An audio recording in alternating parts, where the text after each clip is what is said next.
മഞ്ഞ കല്യാണത്തിൻ്റെ വിശേഷങ്ങൾ കണ്ടിട്ടുണ്ടാവുമെന്ന് വിചാരിക്കുന്നു. ഇത് അതിൻ്റെ പിറ്റേന്ന്, അതായത് തലേന്ന് രാവിലത്തെ വീഡിയോ ആണ് കേട്ടോ ഇത്. ഞാനും അച്ഛനും രാത്രി തന്നെ ഇങ്ങോട്ട് പോന്നിട്ടുണ്ടായിരുന്നു. അമ്മ അവിടെയാണ് ഉള്ളത്.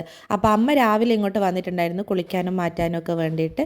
അങ്ങനെ ഞങ്ങളെല്ലാവരും കൂടെ ഒരു ഓട്ടോയിൽ വീണ്ടും അങ്ങോട്ടേക്ക് പോയി. ഇവിടെ അടുത്ത് തന്നെയാണ് കേട്ടോ സ്ഥലം, എൻ്റെ വീടിൻ്റെ അടുത്താണ്. അപ്പോൾ അവിടെ എത്തിയപ്പോൾ രാവിലത്തെ ചായ കൊടുത്തുകൊണ്ടിരിക്കുന്നുണ്ട്. നമ്മളുടെ പുഴുക്കും ചായ ഉണ്ടല്ലോ, ഇതൊക്കെ കഴിക്കുമ്പോൾ നമ്മളുടെ പണ്ടത്തെ നൊസ്റ്റും ഇങ്ങോട്ട് വരും കേട്ടോ. അപ്പോൾ നാട്ടുകാരും വീട്ടുകാരും എല്ലാവരും ഇരുന്നിട്ട് കഴിക്കുകയാണ്. കല്യാണപ്പെണ്ണ് ഫോണിൽ എന്തൊക്കെയോ തിരക്കിലാണ്. മാമനുണ്ട്, അങ്ങനെ പലരും ഉണ്ട്.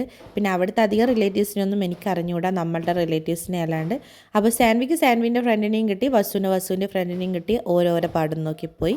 പുഴുക്ക് തിന്നിങ് അകത്തെത്തുമ്പോഴത്തേക്കും ചോറ് കൊടുക്കാൻ തുടങ്ങി കേട്ടോ. പിന്നെ തിരക്കായി ചോറ് തിന്നോ എന്നും പറഞ്ഞിട്ട്, എന്നാൽ പിന്നെ ചോറ് നിന്നേക്കാന്ന് വെച്ചിട്ട് ഞാനും കിങ്ങണിയും പോയി ചോറ് തിന്നേ. കിങ്ങണീൻ്റെ കസിനാണ് കേട്ടോ. അപ്പോൾ ഞങ്ങൾ രണ്ടാളും ചോറ് തിന്നാനിരുന്ന്. ആ സമയത്ത് വസു അമ്മേൻ്റെ കയ്യിലായിരുന്നേ. പിന്നെ ഞാൻ നോക്കുമ്പം വസു ഇത് നല്ല ഇലയൊക്കെ ഇട്ടിട്ട് ചോറ് തിന്നുന്നുണ്ട്. അങ്ങനെ ചോറ് നിന്ന് കൂട്ടുകാരും വീട്ടുകാരും കുടുംബക്കാരും ഒക്കെ ഇരുന്നിട്ട് കുറച്ച് കുശലാന്വേഷണം നടത്തുകയാണ്. അപ്പോൾ ശരി, ബൈ.